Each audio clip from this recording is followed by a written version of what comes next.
It's February 18th, 2024, and this week on the show, the Fantastic Four has I write the tongue twister. That means I have to perform it. It's the 18th of February, 2024, and this week on the show, the Fantastic Four has finally been found, and another advancement in AI artistic ability, and Phil Spencer puts Xbox exclusives on PlayStation and Switch. All that and more in this week's episode of Nerd It Here Weekly. Bruno, do the thing.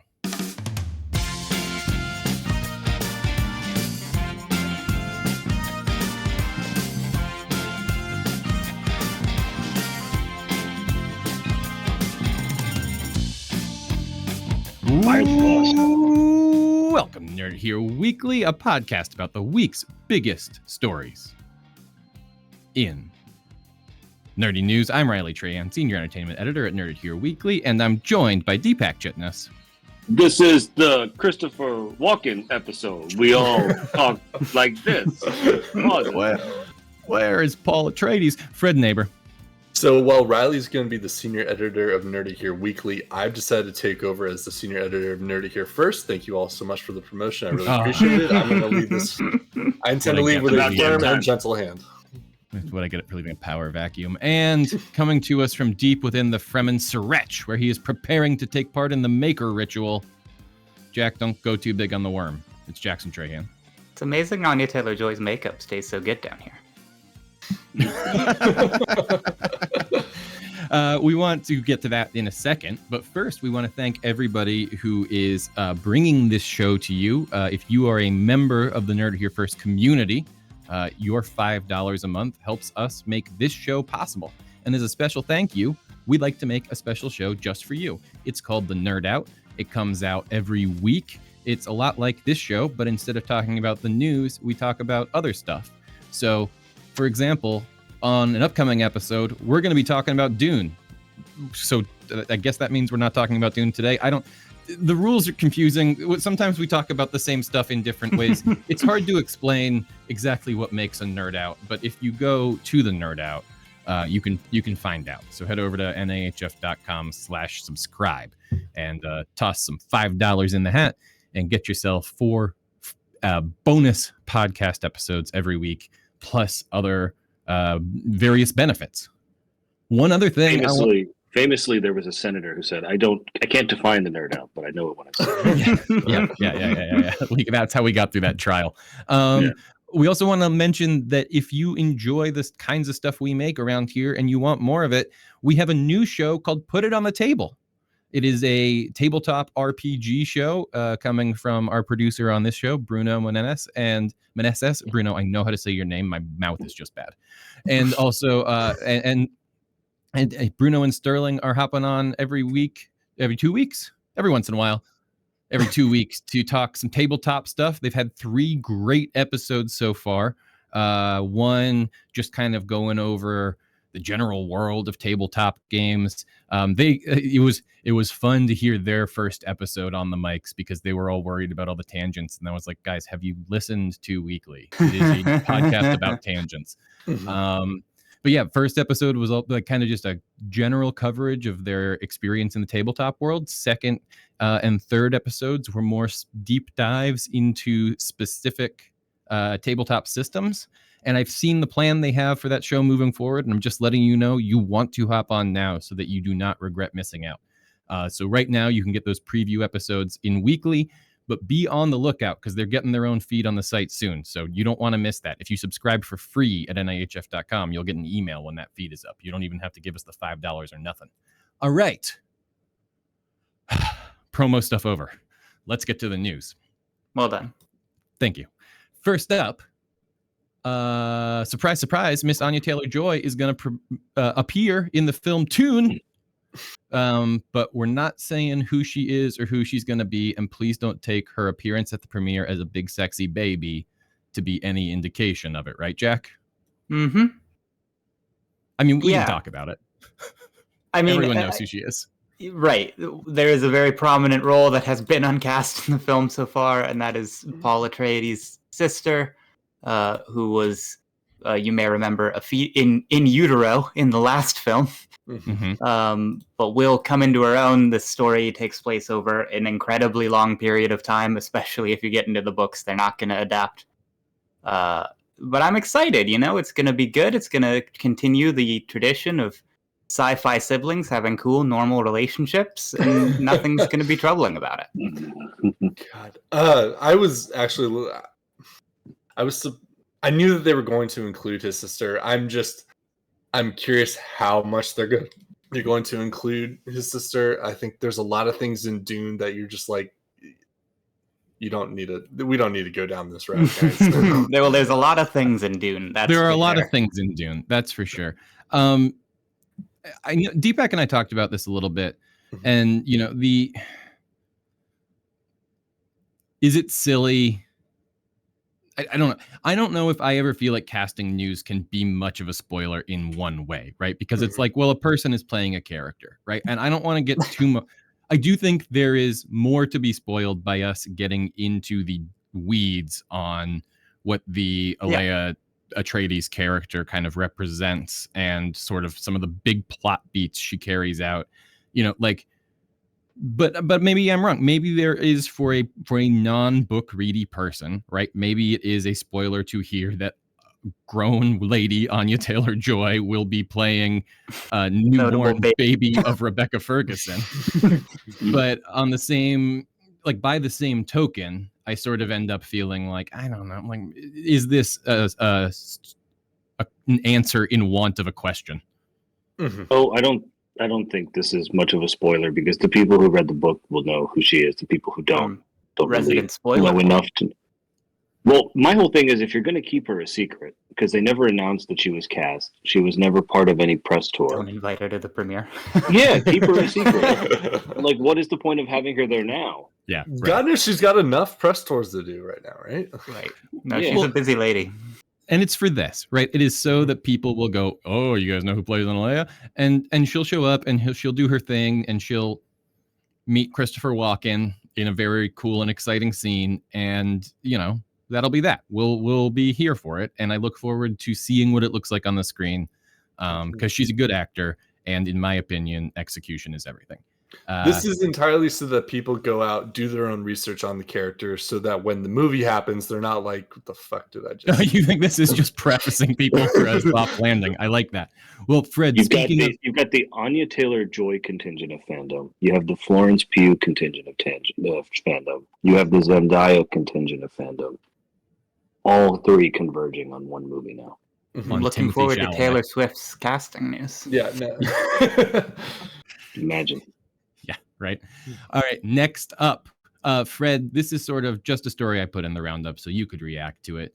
The Covenant is coming to Reach in Halo Season 2. Reach has fallen. Master Chief's going to jump into space and ride a bomb down. His name's John now. He took off the helmet. That's right. I forgot that he took off the helmet. Fred, this is cool and exciting. This is the Season 2 of Halo you wanted. No, everybody's watching. People seem very excited. Here's the thing. The Season 2 of Halo that I wanted was not. I didn't want a Season 2 of Halo. The show shouldn't have got. All right, here's the thing.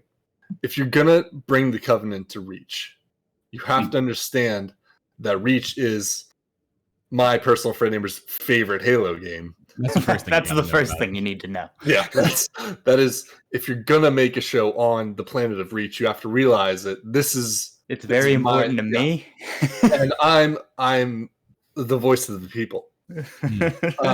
No, so I've said for years, Fred is the heart and soul of this podcast.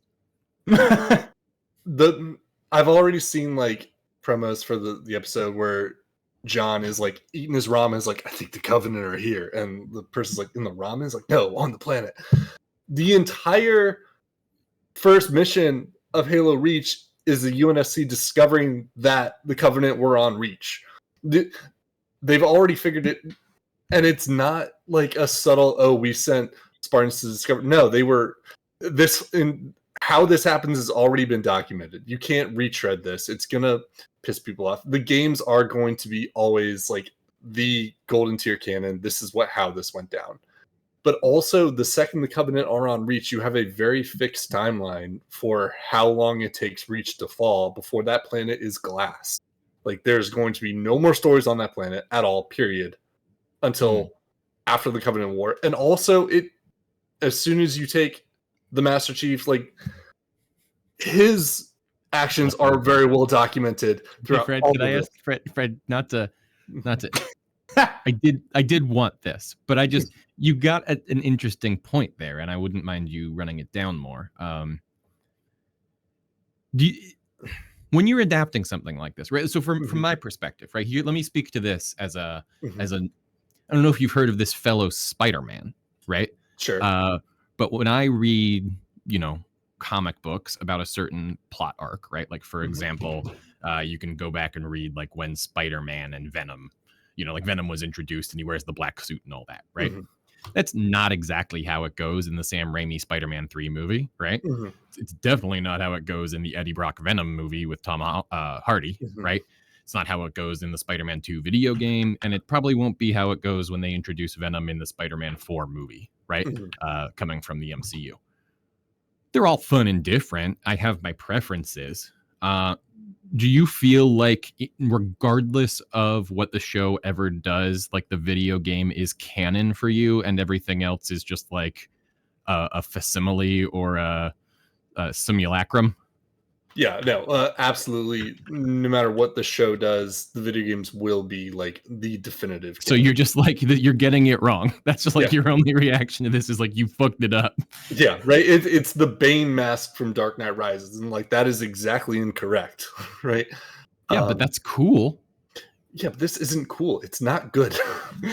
Yeah, Fred, you sound like these guys we don't like on the internet. Have you? I know, and actually, famously, Nerd Here First is like trying to not yuck any. Yeah, that's why I'm holding you a little accountable here. Listen, if you go watch the show, if you go watch the show and you come back and say it sucks, I'll be here for you.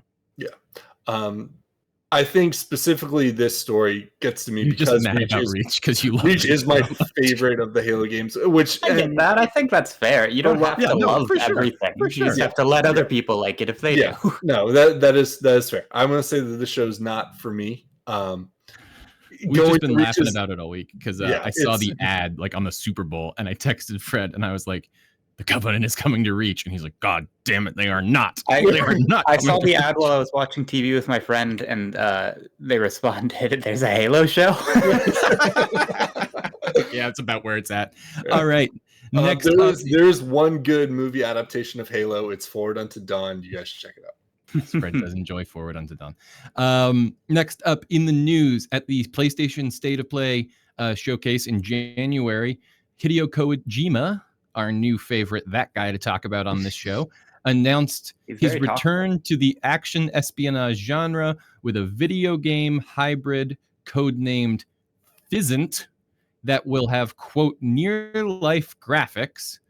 He said that when your mom walks in and sees you playing it, she will think you are watching a movie. Jack, you aptly pointed out that Metal Gear Solid had a 76-minute cutscene at the end. So is he maybe just making a movie? Hard to say, eh? I mean, I think it's a genuine possibility. The man really, really wants to be a film director. And I'm happy for him. Action espionage is the buzzword that he always used to describe the Metal Gear franchise. Mm-hmm. So, as best I can tell, it seems like PlayStation, he told Sony that he wanted to make Death Stranding 2, and they said, okay, that's fine, but also, how much money do we have to give you for you to make another Metal Gear? And he said, can I use the Sony Pictures Studios? And they said, sure. And he said, I'll take all of your money. Thank you. Well, and this is, he's come up a couple times lately on the show, Deepak, but the reason that I think he has come up is that he's getting a bad case of the attaches, right? And we've seen this take down the likes of Guillermo del Toro, James Cameron, right? These guys who just get, Christopher Nolan suffered from the attaches for a minute or two. These guys who just get so popular and successful that everybody wants to mail them a script, and if they show any interest in it at all, suddenly the news cycle becomes they're doing this, they're doing that, they're doing attached. the other thing. Yeah. And I'm wondering, Kojima is he's doing Death Stranding 2. He's doing OD for Microsoft. He's doing Fizzant for Sony. He's working on a Death Stranding movie. Like, these, Deepak, this sounds not, realizing, of course, he's a game guy and not a movie guy, but this sounds like what we would hear about a director who only goes on to do one of those projects. Yeah, we hear Ridley Scott and Guillermo del Toro attached to every single thing under the sun, but how many things have they actually made in the last couple of years? It's one apiece. So right, I don't know enough about him and his work to get excited about any of this, but well, and it's interesting because he has always been a sort of a rock star director in the game space, which has them on occasion, but I don't think it's a very common position to be in. No, but to give folks who maybe aren't as familiar with Kojima a sense of who he is, we'll move on to our next story, which I think kind of speaks about the Kojima of the movie space. Christopher Nolan won the DGA. This I think puts him, Deepak, you and I were saying, in good position to win his first Academy Award. I think Oppenheimer is the kind of movie the Oscars will want to reward, really, and Nolan, he has never won an Academy Award. Bananas. Yeah, it's made a lot of movies people like, and I think that's the point, right? Is he's due. So I think this movie and him, I think, good combo. Deepak, what do you think the Oscars are looking like? Is it just going to be Mad Max with Oppenheimer? Probably. I still don't know what to think of Poor Things as the overall contender for picture and some of the higher awards. We talked about. I'd love to root for an underdog. Yeah, but like Ryley said, there's a due narrative with Oppenheimer. PGA is going to have a lot to say about it. I don't think the BAFTAs are going to weigh in terribly much on this year's Oscars, and they've become kind of less and less relevant to the Oscars as the years have gone by. But Nolan is the odds-on favorite to win director at this point. I feel like the only way the BAFTAs could weigh in is if they didn't give it to Nolan, right? That would be that'd be a statement. Yeah. Right. No, but I think the more I think about it, I was initially really pushing myself on they like to split picture and director. Nolan's obvious for director. Maybe something else happens for picture. But I just think the Downey lock, the Nolan lock, and the size of that movie and the number of industry people who worked on it, I think just probably pushes it pretty high up just as a numbers game. Yeah. It's going to win sound. It's going to win cinematography. It's going to win editing. It most likely also wins score. So you add those 4 plus supporting actor and director, possibly also actor. Now you're up to 7. And then picture becomes 8. It's the biggest Oscar winner since Slumdog. So 15 years. Could be a huge night for Mr. Nolan. Yep. And hopefully then he goes back to making absolutely bug nuts, impenetrable time stuff.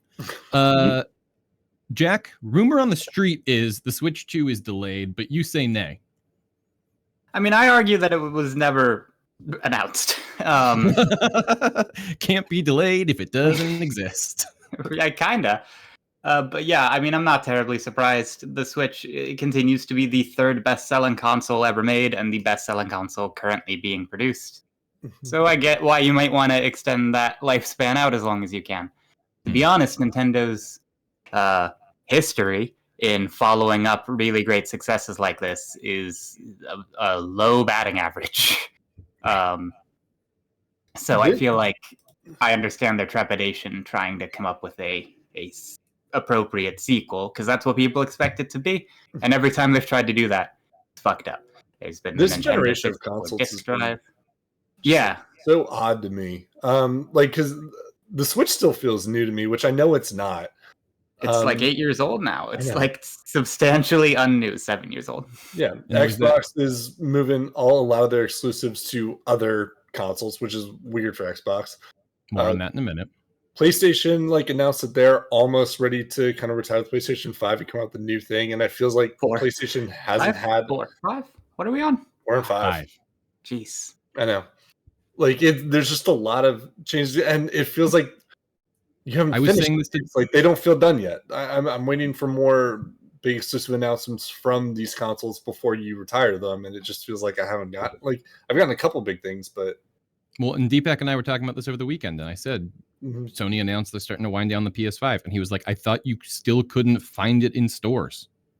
I mean, a little bit, yeah. It makes no sense to wind that down.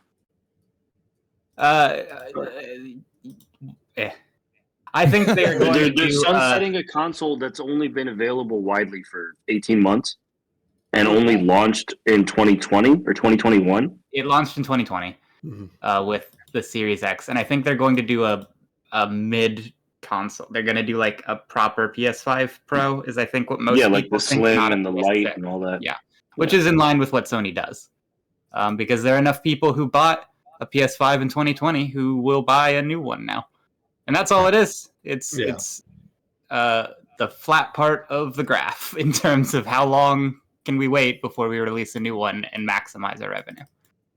But I do think it is interesting, and we've been talking on this show for years, that the console in general is like an increasingly unnecessary feeling, I think, to a lot of these studios. Expense, where most people download their games digitally. That in a minute. Sure. You guys remember when we wanted to start this show and it was like we'll talk about like superheroes and monsters and stuff? I do, but then like we did every week we just start talking about business practices. Like I feel like every week it's just like, let's figure out why this company's making the decision it's making. All right, anyway, we'll be right back, and we're actually going to talk about some fun superhero stuff. And we're back. Guys, we got the Fantastic Four. A lot of it is we got some serious Marvel news to talk about, but we're going to start with the Fantastic Four. We got the official announcement that the Pedro Pascal will be Reed Richards, Vanessa Kirby will play Sue Storm, Joseph Quinn, he of Stranger Things fame, will play Johnny Storm, the Human Torch, and Evan Moss Barkrock, whose name Variety.com did not want me to be able to read, and they loaded in a Honda ad to mess me up, will be playing Ben Grimm, a.k.a. The Thing. It will be clobbering time with him. What do you guys think of just the casting, first of all? So, I mean, like, Pedro Pascal has such a reputation playing, like, reluctant but very caring fathers. And, you know, Reed Richards is such a enthusiastically uncaring father, and it'll be a fun change of pace for him, I think. I think this is a fair starting point, Fred, which is that listen, I'm going to say that I don't know if Pedro Pascal is the best casting in the world for smartest man in the universe. And that doesn't mean that he doesn't give off very smart guy vibes, especially if you put him in a cute little sweater and some glasses. Oh, 100%, yeah. I'm saying that Reed Richards is a bad father and an asshole. Yeah. who routinely is too confident in himself and ends up almost destroying the world because of it. And yeah, you're right, Fred. Pedro's whole, and maybe he's zagging, right? Maybe he's looking for a role that isn't going to get him stuck in some sort of I'm just a sad dad forever mode. But yeah, I am worried that we're instead going to get Reed Richards, the sad dad. Remember when Steve Carell did a dramatic role and everybody was like, whoa. Sure. It could be like that. Here's the thing with Pedro. Marvel in general of the last 2-3 years has not been doing well. If you make Reed Richards the same way that he was in the comic books, you risk alienating people yet again, because no one's going to want an asshole Reed Richards. No one's going to want an asshole Fantastic Four. The reason you cast Pascal is because he's not playing the version of Reed Richards that we've all read in the comic books. He's playing the MCU version of that. In general, I agree. I don't see him as Reed Richards, but I don't think we're getting the typical Reed Richards in this. The rest of the cast, I think, is fine. It's not exciting, but they tend to do casting well, so whatever. He's going to pull off the gray incredibly well. Like, I know that. Well, on that front, he'll have good sideburns. Yeah. Although he doesn't does he in the picture? So they released this Valentine's Day image that had some pretty retro vibes. Oh yeah, he does. Do we think this is going to be a 60s set film? Like, are they going to do a Fantastic Four period piece? Yeah, I've heard people saying that a lot. Look at who's directing it. Yeah, I don't. The same guy who did WandaVision. So even if it's not set in the 60s or 70s, it will tonally fit that vibe. And I think the reason it might actually be a period piece is because if you look at Herbie, in a post-Jarvis, post-Ultron, post-Vision world, that robot makes zero sense. Yeah. I'm just glad to see Herbie on the scene, man. Finally getting Herbie representation. I think but is it the same guy that did WandaVision? Because I think WandaVision did the period stuff really, really well. It's the same director. That's why he got the job. Okay. Yeah. And that would be good. I am curious. I mean, Jack, you cited that we did. It tickles me pink. This little picture that they put of the human man above the abominable rock monster that they're going to CGI over his face. Right. I do like this poster a lot. I think you think we get the origin? I don't think the whole movie is an origin story. I think we get quick little flashbacks of the accident and what happened. Yeah. I guess that time period lines up space program also. Yeah. Right. Yeah. Now, this will kind of be a segue if we want it to be, but it doesn't have to lead us away if it doesn't have to. But there's been a lot of talk about Doctor Doom or Galactus being sort of the big bad in the Fantastic Four movie. I think both of those two would make also sense. Kind of in like phase 3 now, right?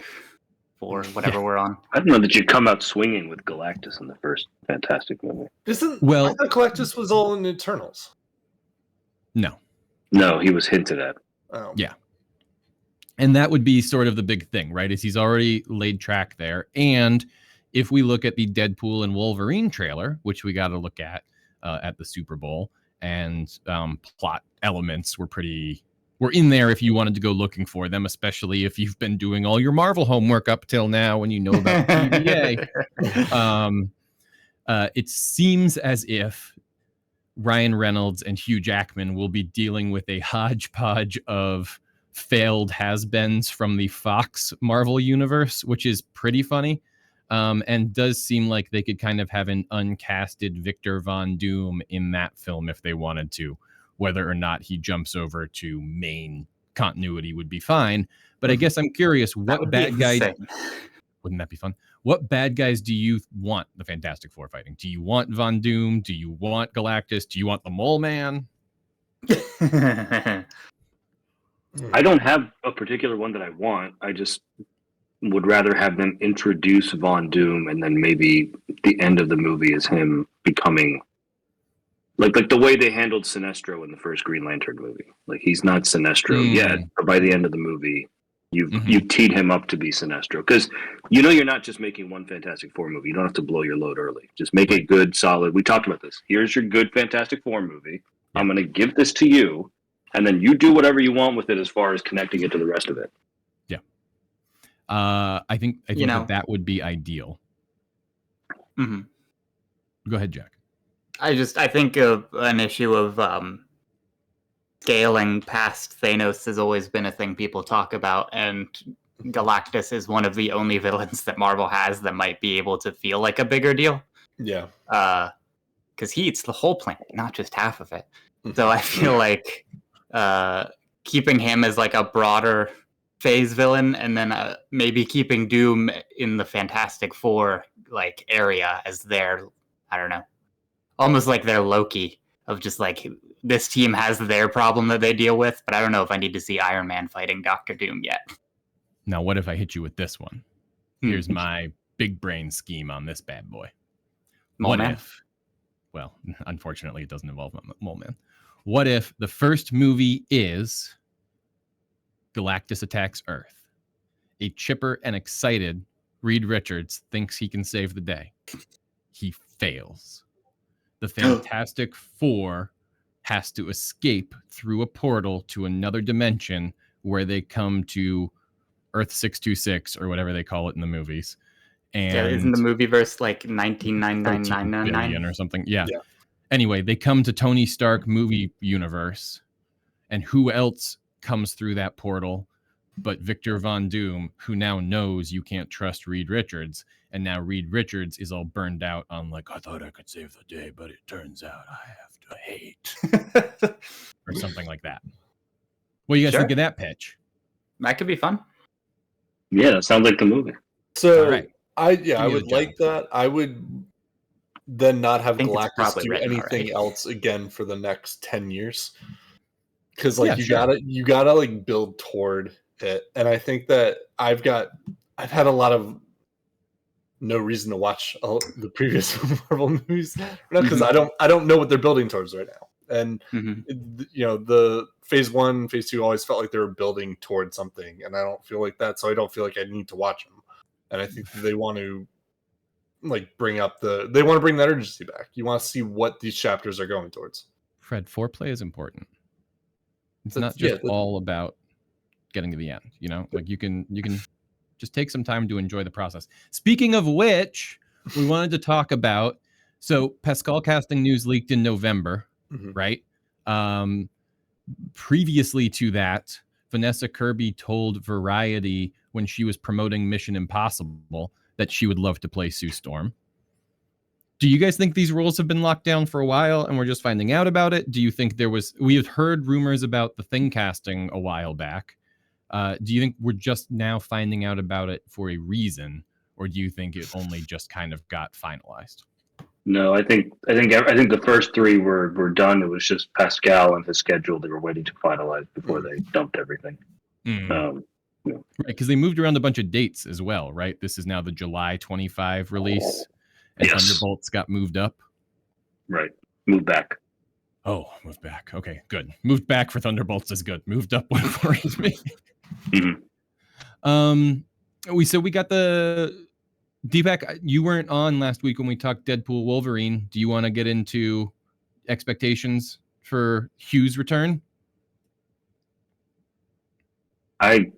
It'll be fun. I mean, I'm glad he's coming back. He gets to be part of the universe. They're giving him the old costume. I don't know that he's a permanent fixture in the MCU going forward with X-Men and everything, but if you want to try to kind of guesstimate where they might be going with the team, we've already seen Charles Xavier come back. We're now seeing Wolverine come back. We're seeing various versions of there's Lashana Lynch at the end of Marvels. We've seen Hank McCoy come back at the end of Marvels. So they're either getting the old band back together and they're going to do another young team in Days of Future Past it or whatever. I don't even think they know, to be honest. But it's fun to see him back in some capacity. Yeah, I think that's fun. It also, we have seen enough set leaks, things like Dogpool or whatever, that it seems like it's going to be a multiverse thing. So it would be fun to get different versions of Hugh Jackman, who has played the character over the years. If we got a Daniel Radcliffe Wolverine, for example, I wouldn't be mad about it. I think as all the stuff that kind of makes my skin crawl about the Deadpool stuff, I think might actually work well, taking the piss out of the multiverse thing that I'm kind of rolling my eyes at this point. So do we think they're using these multiverse movies to audition new actors for some of these roles? Maybe not even audition as much as like test balloon, right? Like see how we react. Yeah, but everyone liked Krasinski, but they didn't give Mr. Fantastic to Krasinski. Here's my question on that. Did we like Krasinski as as Mr. Fantastic, or did we go, oh, that's funny? Right? Like, I feel like at a certain point, it was people being like, that's a fun thing on a bit. I'll tell you one thing. I don't know that the reaction to Krasinski would have been any worse than what it's been to Pascal, which is people going, oh, okay. Yeah, sure. That's fair. Oh, Thunderbolts was moved up. Oh, no. No. Harrison. Well, maybe Blade will, Blade's not happening. Blade's fully not happening. You're saying there will not be a Blade. You heard it here first. Blade is going to be Dr. Dre's The Chronic. They're just going to keep talking about it, and we're never going to get it. Well, all right. Let's leave it there, I guess. Next up, Jack's going to explain something to all us olds. Okay. All right. So, Jack, Sora is an AI model that can create realistic and imaginative scenes from text instructions. You and I both understand it really well, but I've just been talking so much this episode. Is that on the YouTubes? It sure will be. So yeah, a few days ago, as of recording, OpenAI, the company who released ChatGPT, can't emphasize this enough, a year and 3 months ago, has announced a new product that is not released for the public yet, but just to, and I quote, give people an idea of what AI capabilities are on the horizon. So this model is going to be called Sora, which is the name of the Kingdom Hearts protagonist, but I'll get over that eventually. It is a text-to-video model, which means that you can input English text and it will output video of what you ask it to make. It works off of stable diffusion, which is the same technology that most image processors that work like this use. Essentially, not to get into the weeds too much, it generates a picture of random noise and then has some vague understanding of how to change that noise to make it fit more in line with your text description, even if that doesn't make sense to our human eyes, because it still just looks like noise. But if you do that 10 billion times on the image, it turns into a picture of the thing that you were looking for. I'm already confused. The impressive thing about this technology, I would argue, is that the videos are incredibly stable. They look like they were actually shot for the most part. There are little issues here and there if you go and look, especially things that we know these models struggle with, like limbs or still having a hard time with hands. Hands are okay. It's clear that things in motion are presenting new issues. So, like, there's this video of a cat that's pretty cute that most people immediately found has 3 paws for a brief moment coming out of one of its paws, which is terrifying. There's this mortifying video where they asked it to make an octopus and a crab, and if you think it has trouble with 4 arms, think about how it does with that scene. It deeply fries our mammalian brains to look at these eldritch abominations growing and losing tentacles and claws at will. But like these pirate ships fighting in a cup of coffee cup. That's the thing. Insane. There are brief moments where it gives you clips that like would literally, I don't know how you would do something like this. Like there's a time lapse of a plant growing, but the camera's moving as if it's being recorded in real time. And it's moments like that where you're actually seeing something that you've not seen before that I think it's most frightening. This is a drone shot of the California gold rush. Yep. Or a scene of the one that they advertise at the top of the banner, which I do think is one of their cuter ones, is a scene of paper planes flying as if they were migratory birds, like in a huge pack. Okay, so you can do crazy stuff with it. That's fun. How's this going to end the world? Well, Zerbop Bebop. Zerbop Bebop robot news. So there's a lot of ways that this could shake out, right? Obviously, people like to stoke flames, and I don't want to be like all doom and gloom, but I do think that this has potential to have serious negative economic impact if it's not implemented well. Because we'll all spend too much time watching this kangaroo disco, and none of us will ever go back to our jobs. Well, that's a part of it. But like, genuinely, if we get all high and lofty about it, people have been talking about the idea that in 5 years, you'll be able to... Oh, what did you find, Ryley? There was an arm that wasn't quite working. That was all. No, it happens. It's not perfect. But sorry, I don't mean to interrupt. Sorry. You're good. Again, like, over a year ago, AI imagery wasn't a thing. And now we're generating these videos. So I think you can forgive people for pie in the skying about telling Netflix what movie you want to see and having them generate the whole thing for you on the fly. Or saying, hey, here's all of Game of Thrones, give me an ending where this happens. Or give me 10 endings where all of these things happen that we can distribute to people as they will want according to the user data we've been collecting about them. I think the stock footage industry is done. Yeah, that's for sure. I don't think this looks great for most actors who spend most of their time playing extras. Yeah. So, in the docs you said that I was excited about this, and excited is a particular word. people talk a lot about if these things are good or bad, and I don't know, but they are things that are possible, and I don't think that plugging our ears and covering our eyes and pretending like they're not possible is the solution.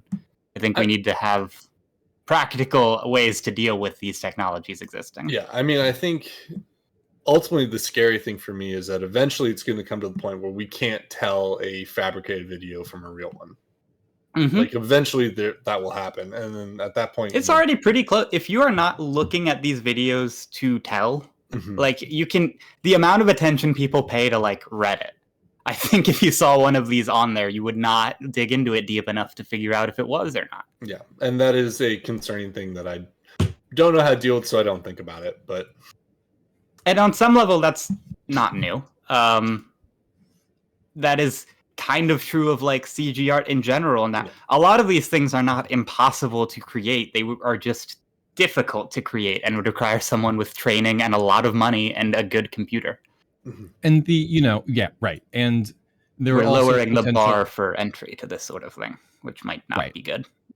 And we're talking about like commercial consequences and the ways it'll impact large, macro trends, right? But it's also really worrying for like the like there was that story going around that there were the AI images of Taylor Swift out there, right? Yep. And this is that magnified to. Oh yeah, sorry, did I not mention that one? The porn industry's done. Yeah. Right. Yeah. Found that octopus, by the way, Jack. Very upsetting. So yeah, if you want to watch these videos, we'll try and post them on our social, so you can head over to Threads. Yeah, and if you go onto Twitter, also the Sam Altman, the CEO of OpenAI, has for a while since the release been accepting requests, so you can tweet at him with things you want, videos you want him to generate, and he's been doing a surprising number of them. And I will admit, those Twitter videos paint a pretty different picture. They're definitely putting their best foot forward on this webpage, and it doesn't handle everything as well as the things that we see on the Sora page. But, give it a year. I'll also say... but this little puppy sure does look like he's having fun in the snow. These things aren't going to be cheap yet. Currently, to generate one image using DALL-E, which is their image processor, costs about 4 cents, which is pretty cheap.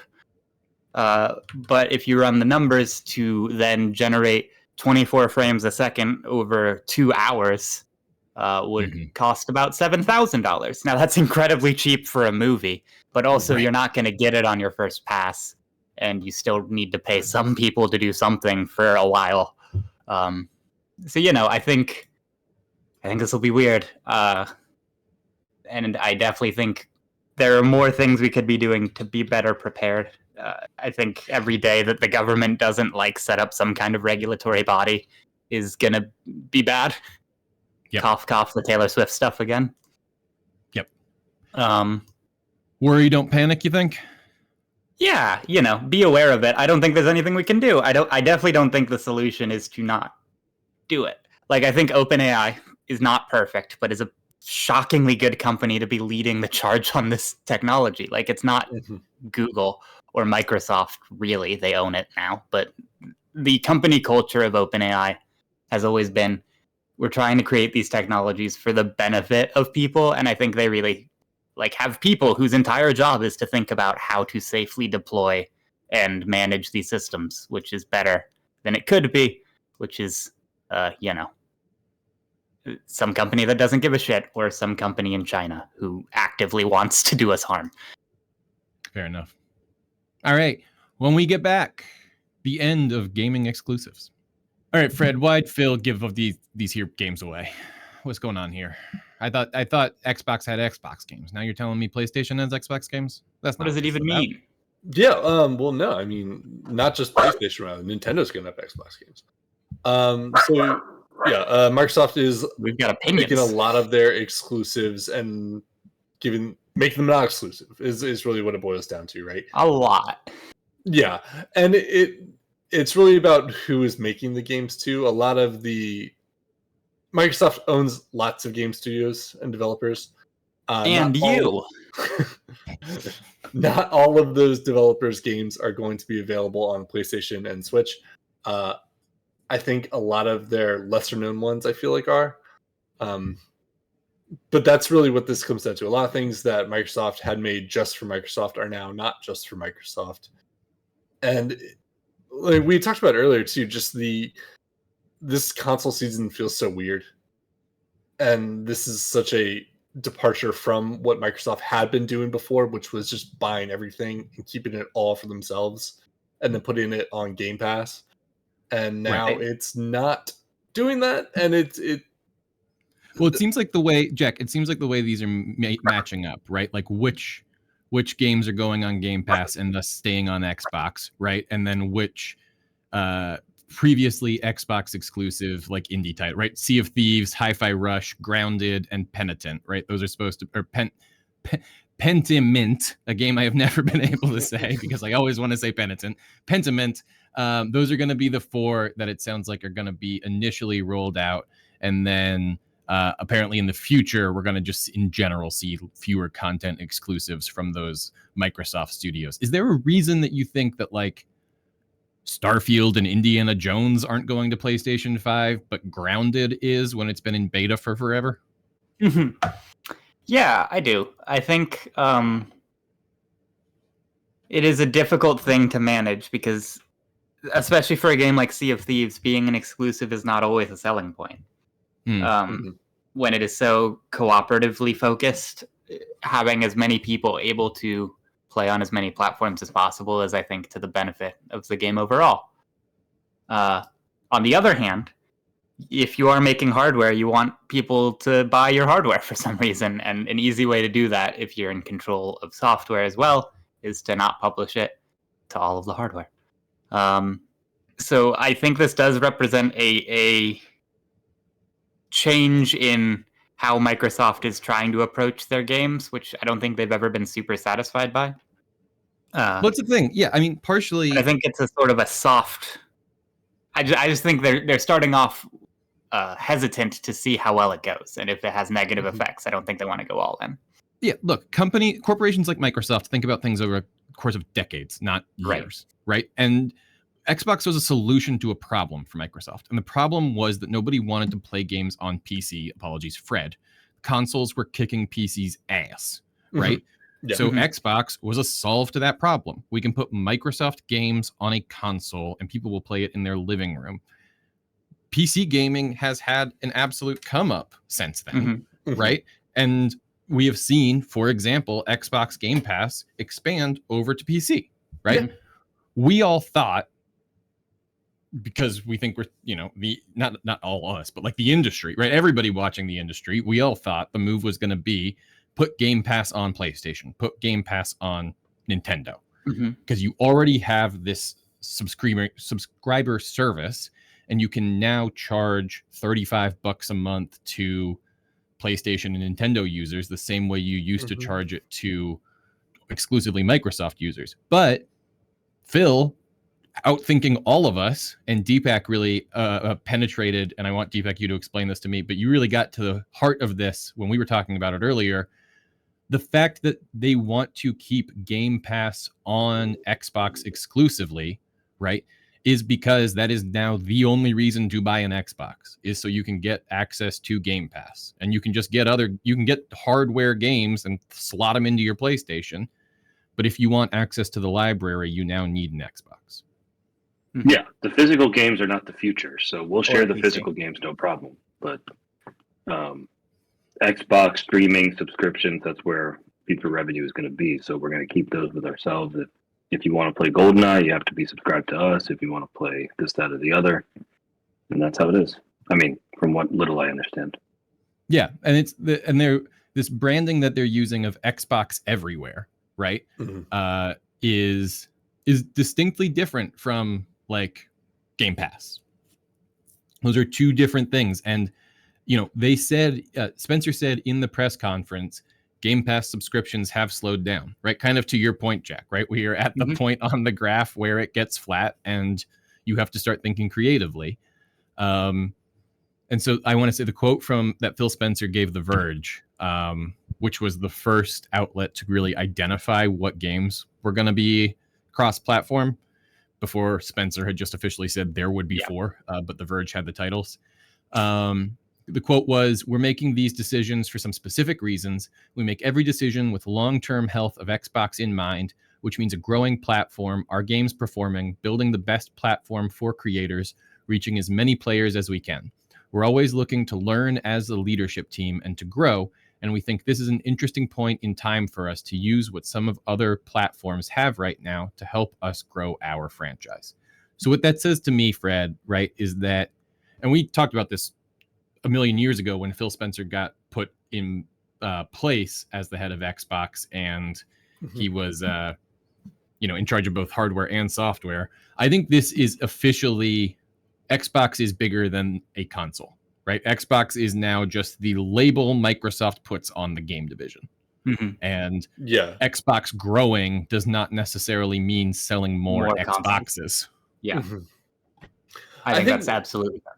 I mean, I think this is a minor add-on to it, and I think we've covered a lot of the bigger things, but this is not a one-party decision here. Oh, sure, yeah. Because PlayStation and Nintendo get a vote whether or not they want these things on their console, and so they've clearly thought that this is worth it to them as well. Go ahead. No, it's a really interesting point that I hadn't really thought about, because you're right. And it does feel like a tide that lifts both their ships, right? Maybe they're saying, well, we're allowed to stay in the, our console is our product business. If you get out of it, feel free. Oh, show yourself the door. No problem. And maybe Xbox is saying, yeah, that's fine. We don't want to play in that sandbox. So I think that'll be maybe. I don't think the Xbox is going away, but I do think this is going to be an interesting. Hey, man, you know how you know it's not going away? Because people still want to play Doom and Microsoft Flight Simulator. There are still a lot of exclusive Xbox games that are really successful, right? They are not pushing, Fallout 6 or whatever. What's Fallout 5? Which one would be? It doesn't matter. 5, I think 5. 5 would be the next one, yeah. Will be, unless something major changes, an Xbox exclusive game, right? That still exists. They just you're not competing for titles with us anymore, right? The next Skyrim will be an Xbox exclusive. Yeah. Right. Skyrim 2. Jack, do you think this is a Netflix move? Does this actually end up disrupting the whole industry to a point that everyone has to start to figure their shit out? Or is this Microsoft being Microsoft, kind of sticking with what they think works and not needing to be too rock the boat? I don't think it's that big of a deal. I do think it's a part of larger trends that we're going to keep seeing, related to, again, the digital only sales thing. I think as consoles less and less have an expectation that you own the games physically, it makes less and less sense to have exclusives in general. And so if those trends continue, I could see other companies picking this sort of thing up, where you pick which box that plays the games you want, but then the games themselves are sort of, it doesn't matter which one you have. It's also interesting because just in terms of the hardware, we're kind of getting to a point where how am I supposed to pick between the PlayStation 6 and the Xbox 2 Zeta? Yeah, exclusives used to be the hugest part of that discussion. Yeah. Definitely. But now if the games are bleeding Call of Duty over, or Halo was a big deal. And now the games are bleeding over and the hardware is kind of plateauing. And unless I am really getting into the VR space or something, it's difficult for me to see where the marginal benefits are between the different products. So maybe this is Xbox's way of saying, hey man, don't worry about it. Yeah. There was a time when just play Hi-Fi Rush. Get silly. There was a time when these companies were responsible for making the machine, and they still are, but a lot of these parts get outsourced. Both the PS5 and the Series X use the same, not the same, but they both use a chip or a GPU from AMD that was custom made for the console based on the same architecture. So it's these are the same machine. Like, there can be small differences and things that might be called gimmicks, like all of PlayStation's controller shit. Yeah. But at the end of the day, if all you're concerned about is being able to competently play the games, I don't think it really matters. It's more about brand loyalty than anything by now. Yeah, I agree. I wanted to call out one more Spencer quote that I just thought was interesting that I want to get your opinions on. And then before we end this conversation, I have some exciting DPAC-based video game news. But first, this quote from Spencer that I thought was interesting. He said, we're obviously one of the biggest publishers on PlayStation and Nintendo today when you think about the Activision, Blizzard, and Bethesda lineup of games. So we know what it means to ship games on Steam, PlayStation, Nintendo, and Xbox. These are games that originally launched on Xbox. They were Xbox branded games, and we want to see what happens because going and doing the development work to bring them to the new platform is real work. We want to make sure that the return makes sense. We want to make sure the audiences that are there have an appetite. Maybe they don't. And I think that makes sense for what the games are, right? Grounded and Hi-Fi Rush are both sort of like, I think they work for a Nintendo crowd. Sea of Thieves, I think, even sort of works for a PlayStation Live, or what do they call it? Pro, PlayStation Pro, or Nintendo Switch crew. So yeah, I think I will be curious to see how many of these games actually ship, because if they do gangbusters, then yeah, maybe we see more. Also, they've only owned Activision Blizzard since 2022. Like, Listen. Have they even published a game since then?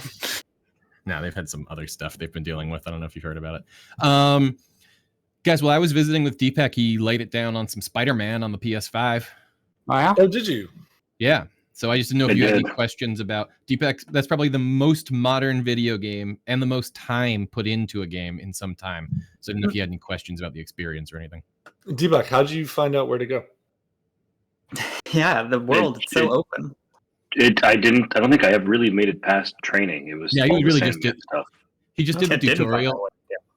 No, I will say he did a great job. There was a yellow dot. He followed it. It moved. He kept following it. It freaked him out at first. There was a moment of it. I feel like I'm getting farther away. And I said, no, the dot's moving. It's showing you which way to go. And he said, oh, that makes sense. And then we were good. We were back on it. Okay, very good. Kick Sandman's ass. He was really strategic about using his combos. I always blow him. I was really worried he was going to die a bunch, but he was on it. He was taking care of business. Guys, I've played video games before. So proud of you, man. It was exciting stuff. Did you go from turning on the console to playing Spider-Man? Did you see that whole process? How quickly was that? Yeah. I don't understand the question. Explain to me the process of starting to play Spider-Man. Oh, yeah. He had to adjust all his settings and stuff. Yeah. Okay. Yeah. So I imagine you went to Ryley's place and. No, he brought his PlayStation. Okay. Yeah. And so you brought it over. So were you able to just turn on the PlayStation and play the Spider-Man game? Yeah, after we did the HDR calibration. Oh, no, there was no disc. Wi-Fi. Yeah, I don't have a disc. I got it on. Is that what you're trying to get at? What are you getting at, Fred? Neither of us know. He complains all the time about how long it takes to start up games. He's like, we're teasing him for the stuff. Oh, this was not like that. Okay, so this was good. Okay. Yeah. All right. Cool. I thought this was going to have more legs. I thought maybe you guys would do something funny for social, but no, never mind. It's fine. Don't worry about it. Mm-hmm. All right. When we get back, we're going to end the show. Don't know what you wanted. I don't know. I just thought maybe something would happen. I was just putting an opportunity out there. I don't know. Something amazing, I guess. Yeah, I guess. This has been Nerd Here Weekly. Thank you so much for listening. Before we get going here, we want to tell you about some stuff that we've liked lately and we think you'll like too. There are pop culture recommendations, and this week we're going to start with Deepak. I watched The Marvels on Disney Plus and then subsequently added it to the collection. And Phase 5 has been Ant-Man 3, Guardians 3, and The Marvels so far. I would say this one was the most enjoyable of those. I'm inclined to agree. Fred? Yeah, I've been very involved in Helldivers 2. It is a lot of fun. Fred is the producer of Helldivers 2, and if it doesn't sell enough copies, he's on the hook for $1 million. No, well, so okay, it's a very fun game. It's clearly more popular than the developers intended it to be. These servers were completely full Friday and Saturday. They were having server issues with that. It's not unheard of with a big multiplayer game that comes out, but this one's only $40. So $40. I mean, compared to modern games, yeah. It runs really, really well. Like, the only issue has been the server issues. Like, getting into the game has been sometimes a challenge, but it's a ton of fun, and I am convincing all my friends to play it because it's more fun with friends. I'm sure there will be more info about that game on this site soon. Jackson? Shit, man, I've kind of been obsessed with doing Zelda randomizers, which is a little bit of a boring answer, but I've done 2 run-throughs of Ocarina of Time that have been randomized since the last podcast, which is fun. I know. No, I've gotten the bug deep. I don't know why. But yeah, it's fun. You can set on most of them all these settings to like beat the game however you want, so it's a lot easier. It's not like I have to do everything in the game because it's randomized, so sometimes you get the stuff you need right away. You just go beat the boss. Especially for a game that you know really well, it can put a fun spin on it to help you get back into it. So if you like old games, see if there's a randomizer for one you like. All right, I've got 2 here to plug at the end.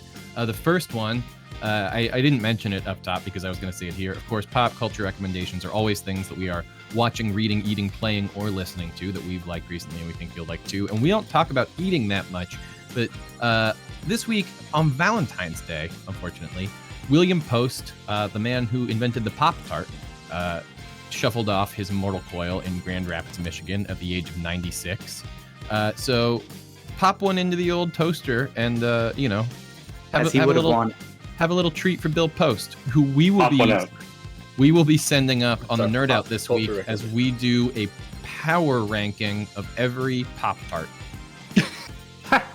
Right. Strawberry unfrosted is the best. Well, we'll save it for the pod. Hi, there's no way. That's also no goddamn way. This is why we're doing it. This is why we're doing it. This is why we're doing it. Wait, you tell me brown sugar is number 2? Tell me brown sugar is number 2 right now. No.